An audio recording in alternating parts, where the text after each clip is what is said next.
I swear, if that smug bastard had said one more word, I might have asked the waiter for a second steak knife. Not to use, mind you, but just to feel like I had options. We were at a dinner I didn't even want. My wife, Ashley, had insisted. "We need to talk," she'd said in that sweet, calculated voice of hers. Translation: brace yourself. So there I was, walking into a candlelit setup that felt less like a restaurant and more like a stage. At the table sat Ashley, smiling too wide, laughing too easily, and beside her, Chase Donovan, a man I'd heard way too much about. Her colleague, her mentor, the guy who apparently just gets her. Chase was already leaning back in his chair, wearing a tight black shirt like he was auditioning for a protein powder commercial. He had the kind of smirk that made you want to check if your wallet was still in your pocket. Ashley motioned me over. "Logan, this is Chase. You've heard me talk about him." Oh, I'd heard. Too often. Enough that I could have written his LinkedIn bio from memory. "Pleasure," I said, forcing a smile as I sat down. My fists, under the table, weren't nearly as polite. The waiter brought wine. Chase made some joke about how Ashley had told him I wasn't much of a drinker, and Ashley laughed like he'd just reinvented comedy. My jaw tightened. Then he leaned in, eyes locked on mine like we were in some old Western standoff. "Let's make this simple, Logan," he said smoothly. "You've got two options. Leave quietly, or face me like a man." I blinked. Ashley didn't flinch. She smiled, almost like she was curious which option I'd pick, like it was all part of some twisted experiment. That was the moment I realized I wasn't at dinner. I was at my own execution, and the guest of honor had already sharpened the knives. I didn't answer Chase right away. I let the silence hang there, heavy enough to make him shift a little in his chair. People like him don't like silence. They want quick compliance or a loud reaction. I gave him neither. Instead, I reached for the breadbasket, tore off a piece, and buttered it like we were discussing the weather. "Funny thing," I finally said, spreading the butter evenly. "When a man says, 'face me like a man,' it usually means he's not one himself." Ashley's smile twitched. Chase's jaw tightened. He leaned forward, lowering his voice like he was sharing a secret. "You don't get it, Logan. She deserves more. Someone who makes her feel alive." "Alive," I repeated, nodding slowly. "Good choice of words, considering you'll need it once she's done with you." Ashley cut in before Chase could respond. "Logan, stop. This isn't a competition." "No," I said, calmly dabbing my mouth with the napkin. "You're right. Competitions have rules. This feels more like a heist." Her eyes narrowed. She hated when I stayed calm. Ashley thrived on drama. Tears, yelling, storming out. I wasn't giving her the show she wanted. Chase chuckled, trying to mask his unease. "Look, man, why don't you just accept it? You had your time. Let her be happy." That's when it clicked. This wasn't their first dinner together. It was my first. The whole thing was staged to humiliate me, to make me the pathetic husband they could walk over before dessert arrived. But here's the thing they didn't plan on. I don't lose at games I didn't agree to play. I raised my glass, looking straight at Chase. "To Ashley," I said evenly. "May she never forget she's sitting across from a man who already knows how this story ends." Ashley froze, eyes flicking up at me. Because for the first time all evening, she realized something terrifying. I wasn't reacting. I was planning. The waiter came back with our entrees, blissfully unaware he was serving dinner at the world's most polite battlefield. Ashley smiled at him. That fake sweet smile she used when she wanted to look innocent. Chase was already reaching for his steak knife, though I noticed he wasn't cutting his food. He just kept glancing at me like he was waiting for me to snap. I didn't. I calmly sliced into my chicken like it was the most peaceful night of my life. "So," I said casually, "how long's this been going on?" Ashley's fork clattered against the plate. That was the slip, the first one. She hadn't expected me to ask so directly. She thought I'd come in blind, clueless, desperate. Instead, I was treating her like a witness under cross-examination. "Excuse me," she said, eyes wide, pretending shock. "Oh, don't play dumb," I said, still chewing. "I mean this little arrangement. Was it before the late nights at the office, or after? Just trying to get the timeline right." Chase shifted in his seat. He tried to smirk, but it landed crooked. "You've got no proof." I leaned back in my chair, wiped my mouth with the napkin, and pulled my phone from my pocket. "That's the thing about proof," I said, tapping the screen. "It tends to show up when you least expect it." Ashley's face drained of color. She had no idea what I had, or didn't have. Truth was, At that exact moment, I didn't have much. Just suspicions, some odd phone records, and the scent of a cologne that wasn't mine lingering in the hall last week. But they didn't know that. I smiled. Relax. We're just having dinner. For now. The way Ashley's hand trembled as she reached for her wine glass told me everything I needed to know. The game had just turned in my favor. Ashley always did hate losing control. Back when we first got married, she used to quiz me in the car on road trip routes, like she had to make sure I wasn't secretly plotting to get us lost. Control wasn't just her thing, it was her oxygen. And right now, watching me sip wine without a care in the world, she looked like someone holding her breath too long. She leaned forward, resting her elbows on the table in that way she did when she was trying to look casual but was really bracing herself. "Logan," she began, voice dripping with practiced calm. "You're making this more dramatic than it needs to be." I smiled. "Oh, I'm not dramatic. If I were dramatic, I'd be standing on a chair right now, making a toast about how my wife brought her boyfriend to dinner." Chase cleared his throat, his smirk trying to climb back onto his face like a kid who'd fallen off a bike. "Look, man, nobody here wants a scene. We're just trying to ease you into the truth." "Ease me in," I said. "Chase, you invited me to my own ambush. That's not easing in. That's shoving someone into a cold lake and hoping they don't notice you're holding the cinder block." Ashley rolled her eyes. "See, this is exactly why. You always make everything sound worse than it is." I tilted my head, studying her. "So let's hear it then. Paint me the cheerful version. How long have you two been collaborating?" She hesitated, just for a moment. But with Ashley, a moment was enough. She looked at Chase, then back at me, calculating. "Since spring," she finally said, her tone steady but her fingers tightening on the stem of her glass. "Ah," I nodded slowly. "Right around the time you suddenly became interested in yoga? Twice a week. At night." Ashley's cheeks flushed just enough to betray her. Chase shifted in his chair again, pretending to study the menu like he was searching for a different outcome. I leaned forward, lowering my voice. "You know, I almost admire the guts it takes to sit here and try to make me swallow this with creme brulee. Almost." Ashley set her glass down a little too hard. "You're being cruel." "Cruel?" I raised an eyebrow. "No, Ashley. Cruel would have been me pretending not to notice while you planned my replacement over spinach dip. What I'm being right now," I paused, letting the silence stretch, "is patient." She hated that word. Patient meant I wasn't beaten. Patient meant I was waiting for something. Chase jumped in, eager to get the heat off her. "Look, Logan, let's not drag this out. You're obviously upset. Maybe it's best if you go home. We'll settle this later like adults." I chuckled. "You think I'm leaving?" "No, Chase. I want dessert." Ashley shot me a glare sharp enough to cut glass. But then she did what Ashley always did when she realized she was losing an argument. She shifted the spotlight. "You know, Logan," she said, her voice dropping into that dangerous sweet tone.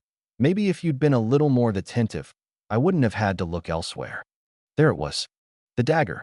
I almost applauded. I leaned back, feigning thoughtfulness. "Attentive," I repeated. "Like how I refinanced the house to cover your little boutique idea. Or like when I took care of your mother's hospital bills without telling you she'd maxed out her credit cards. That kind of attentive." Ashley flinched. Chase's smirk faltered. They hadn't expected me to bring receipts, metaphorically or otherwise. "See, here's the funny part," I continued. "You thought I'd be blindsided. But I've been watching this play out for months. The late nights. The perfume I don't buy. The way you suddenly put a lock code on your phone after a decade of never needing one. I've been patient, Ashley. Very patient." Her mouth opened, then shut. For once, she had nothing rehearsed.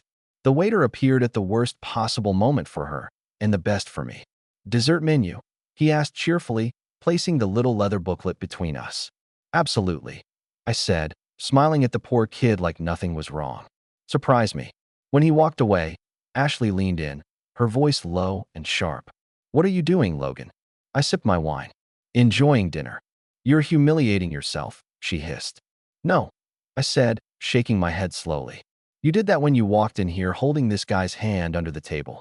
I'm just letting you sweat a little." Chase tried again, sounding less confident by the minute. "Logan, man, let's keep this civil."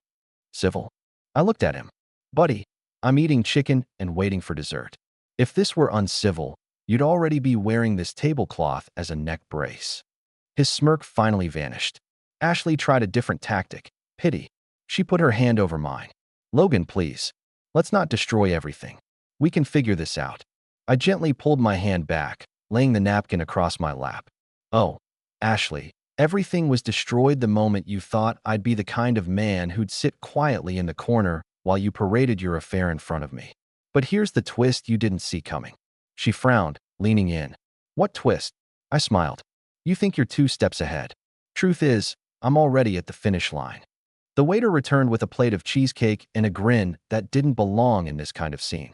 For you, sir. On the house. I thanked him, picked up my fork, and dug in. Best bite of cheesecake I'd ever had. Not because of the flavor, but because of the look on Ashley's face. She thought she had the upper hand. She had no idea the real game hadn't even started yet. And the best part? By the time she realized what I was planning, it'd be far too late to stop me. There's a strange kind of freedom that comes once you stop pretending you don't know the truth. The night after that little dinner circus, I stood in our kitchen at 2 a.m., eating leftover lasagna cold from the pan, and realized something important. I wasn't angry anymore. Not the wild, red-faced kind of angry, at least. I was steady, clear. And when a man gets that kind of calm, he's either about to build something or burn something down. Ashley thought she was clever. She thought sitting me across from Chase in a restaurant would shock me into either running away or begging to work things out. She didn't know she'd only confirmed what I already suspected. And once you confirm a theory, you can start running the experiment. The first step? Information. Ashley wasn't exactly subtle. She never had been. She thought putting a passcode on her phone was a wall. It wasn't. It was a flashing neon sign that said, "Look here." I already knew the last 4 digits of her childhood address, her go-to for anything she wanted to remember. Sure enough, it unlocked her phone on the second try. Her messages with Chase were everything I expected and nothing I wanted. The usual garbage, compliments, inside jokes, flirty lines that would have made a Hallmark card writer quit in disgust. But the part that got me wasn't the words. It was the tone. The easy way she typed to him, like she used to type to me a decade ago. That was the real betrayal. She hadn't just given him her time. She'd given him the version of her that I thought still existed. I took screenshots. Every message, every emoji, every photo of their oh-so-clever little lunch breaks. Then I emailed them to myself from an account she didn't know I had. Safe. Quiet. The second step? Money. Ashley always hated numbers. Said they drained her creative energy. Which worked out perfectly, because it meant I'd been the one balancing the books for years. She had no idea how much we had, where it sat, or how easily it could all move with the right nudge. By the time she noticed, I'd already shifted enough into an account with only my name on it to make her next shopping spree a very humbling experience. I didn't drain it all. That would have been too obvious. Just enough to make her think Chase wasn't quite the upgrade she imagined when she realized her new life came with a lot less comfort. The third step? Patience. This was the hardest part. Every fiber in me wanted to confront her, to throw the screenshots in her face, to demand answers she'd only lie about anyway. But revenge is like a souffle. Open the oven too early, and it collapses. So I played my role. The next morning, Ashley came down the stairs, hair perfectly curled, perfume a little too heavy, and smiled like she hadn't just dismantled a marriage over creme brulee. Morning, she chirped, pouring herself coffee. Morning, I said, flipping the newspaper. My voice was steady, casual, like I hadn't spent the night planning the first act of her downfall. She eyed me cautiously. You're calm. I shrugged. Shouldn't I be? Her lips pressed into a thin line. She didn't like that answer. She wanted anger. She wanted drama. Something she could point to later and say, see, this is why I left. Instead, she got me buttering my toast like the world's most unbothered man. By that evening, she was the one fidgeting, checking her phone more often, texting Chase, no doubt trying to figure out why I wasn't cracking. I didn't care what she typed. I already had it all. 2 days later, I stopped by our joint bank branch on the way home from work. Routine adjustment, I told the teller with a smile. By the time I got home, Ashley was on the phone in the kitchen, her voice sharp. What do you mean the card declined? I just used it yesterday. I breezed past, humming, and tossed the mail on the counter. She shot me a look. I smiled. Problem. She covered the phone and hissed. Did you do something to the account? I raised an eyebrow. Ashley, I'd never interfere with your shopping. She stared at me, suspicious. But she didn't press. Not yet. That night, I lay in bed beside her while she scrolled through her phone, biting her lip. She thought she was one step ahead. She didn't realize I was already building the stage for her grand finale. Because here's the thing about Ashley. She always underestimated me. To her, I was dependable, predictable Logan. The man who folded laundry just right, paid the bills on time, never raised his voice. She had no idea what I looked like when I decided I'd had enough. The last step? Opportunity. And wouldn't you know it, fate delivered one right to our doorstep. Ashley's birthday was coming up. She'd been talking for weeks about a small gathering, which, knowing her, meant a house full of her friends, co-workers, and anyone else she wanted to impress with her charm. I let her plan it, helped even, ordered the catering, cleaned the deck, bought the champagne. She thought I was playing the doting husband role one last time. What she didn't know was that her party would be the stage. The audience would be her carefully curated list of admirers. And the grand gift she'd receive wouldn't come in a box with a bow. It would come in the form of truth. But not from me, not directly. No, Ashley had spent years turning everything into a performance. So I decided to let her choke on her own script. As I lay in bed that night, listening to her type away to Chase under the covers, I smiled to myself. The blueprint was ready. All I had to do now was wait. And the funny part? She still thought she was winning. Ashley loved attention the way plants love sunlight. And her birthday was the closest thing she had to a religious holiday. The morning of her big night, she woke up humming, kissed me on the cheek like we were the world's happiest couple, and spent the entire day turning our house into her stage. By 7 p.m., the place looked like a spread from one of those glossy lifestyle magazines she pretended not to read. Fairy lights strung across the deck, champagne chilling in buckets, a mountain of hors d'oeuvres stacked higher than our mortgage. She wore a crimson dress, expensive, fitted, daring, like she was auditioning for a new life. Chase would have been proud.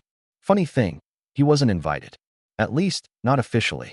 I suspected he'd still show. Men like him can't resist the spotlight, especially when it's already warmed up for them. I played my part. I smiled, shook hands, poured drinks, laughed at bad jokes. People came up to me all night with the same wide-eyed look. "You're so lucky to have her." I just nodded and said, "She's one of a kind." They had no idea how right I was. Around 8:30, Ashley took center stage in the living room. She clinked her glass with a manicured nail, flashing that practiced grin that could melt a stranger and cut a husband in half. "First," she said, "thank you all for being here. It means so much to celebrate with the people I love." I sipped my drink, watching the way her eyes scanned the room like a queen surveying her court. Then she launched into one of her classic speeches about new chapters and embracing life. The crowd ate it up. I waited until the applause faded. Then I stepped forward, glass in hand. "Mind if I say a few words?" I asked, my voice light, casual. Ashley's smile froze for half a second, then returned. "Of course, honey." All eyes turned to me. "Perfect." I cleared my throat. "Most of you know Ashley better than you know me. She's the social one, the star of the show. And that's fine. I've always liked the quiet role. But tonight, since we're all here, I think it's time I share a little story." Ashley tilted her head, her smile tight. "Logan, relax," I said with a chuckle. "It's a good one." The room leaned in. I kept my tone easy, conversational. When Ashley and I first got married, I promised myself I'd never stop paying attention. Because I believe the little things matter. The way she likes her coffee, 2 sugars, splash of cream. The way she can't sleep without a fan running. Even the way she hides the remote under the couch cushion so I can't accidentally change the channel during her shows. Laughter rippled through the crowd. Ashley's smile softened. She thought I was about to play the doting husband routine. "But the funny thing about paying attention," I continued, "is that sometimes you notice things you weren't supposed to. Like how the perfume she wears on Tuesday nights doesn't match the one on Friday mornings. Or how her credit card statements started showing charges from hotels she swore she'd never been to." The laughter died instantly. The room went still. Ashley's smile shattered like glass under a hammer. "Logan," she hissed through clenched teeth, "enough." I raised a hand. "Just a story, darling. Don't worry." I pulled my phone from my pocket and tapped the screen. A quiet ding came from the TV in the corner, where I'd already synced it earlier that day. The screen lit up with a slideshow. At first, it was innocent, photos of Ashley and me through the years. Our wedding, vacations, her with friends. The crowd relaxed, smiling again. Then the photos shifted. Screenshots of text messages. Her words to Chase. I wish he were more like you. Can't wait until we don't have to sneak around anymore. Last night was perfect. Gasps filled the room. Someone dropped a glass. The slideshow marched on. Date stamped. Time stamped. Undeniable. Ashley lunged for the remote. I held it up, smiling. Careful, dear. You'll spill your wine. Turn it off, she snapped, her voice cracking. Why? I asked lightly. You said honesty was important in a marriage. The crowd whispered. Some looked away. Others stared, wide-eyed, hungry for more. Ashley's perfect little kingdom was crumbling in real time. She turned to me, her face flushed. You don't have to do this here. I leaned closer, lowering my voice so only she could hear. Oh, but I do. You see, you wanted an audience, Ashley. You always want an audience. I'm just giving you one. The slideshow ended on a photo of Ashley and Chase together, arms wrapped, smiles wide. Time stamped from a night she told me she was working late. The silence in the room was deafening. I set down the remote and raised my glass. To Ashley, may she finally get the life she's been auditioning for. I took a long sip while Ashley stood frozen, her eyes darting between me and the stunned crowd. Then came the best part. From the hallway, a voice called out, "Sorry I'm late." Every head turned. Chase walked in, wearing his smug grin, holding a bottle of wine like he'd just won the lottery. He froze when he saw the screen. The grin faltered. Ashley's face went pale. Perfect timing, I said cheerfully. Everyone, this is Chase. You've heard so much about him. The room erupted, not with applause this time, but with whispers, gasps, and sharp looks that cut deeper than any words. Ashley's kingdom, gone. Her image, shattered. And the best part? I hadn't raised my voice once. As I set my empty glass on the counter, I felt lighter than I had in months. Because the real revenge wasn't the slideshow. It wasn't even exposing Chase. It was the look on Ashley's face, the moment she realized she wasn't the star anymore. She was the cautionary tale. The morning sun came in sharp, like it was deliberately trying to spotlight the wreckage from the night before. Our house looked like a battlefield of abandoned wine glasses, half-eaten cake, and silence. Ashley sat at the kitchen table in a silk robe, makeup smudged, eyes red. She looked less like a queen and more like someone caught cheating on a test in front of the entire class. You humiliated me, she said flatly. I poured myself coffee. No, Ashley. You humiliated yourself. I just provided the projector. She slammed her mug down. Do you realize what you've done? Everyone knows now. My friends, my coworkers. Chase knows too. I cut in. He didn't look too thrilled about being your grand prize. Her eyes flashed. You think this is funny? Not funny, I said, sipping. Satisfying. She folded her arms, trying to salvage a scrap of control. You think this makes you some kind of hero? You've ruined us. I chuckled. Ashley, there hasn't been an us in months. I just handed out the obituary. She stared at me for a long moment. Then, softer, what now? I smiled. Now? You wait. Because that was just the preview. Word spread fast. By Monday, half the office had seen the screenshots. Ashley tried to play damage control, but the cracks were too deep. Her boss called her in for a conversation about professionalism. Her so-called friends stopped answering her texts. Even her mother, usually her biggest cheerleader, left a voicemail saying, Ashley, what were you thinking? Meanwhile, I kept my routine. Work, gym, sleep. Like nothing had changed. That was the part that drove her crazy. She expected me to sulk, to beg, to lash out. Instead, I hummed while making breakfast. Chase. He vanished. Not literally, but close. No calls. No texts. No smug grin in her driveway. She tried reaching him.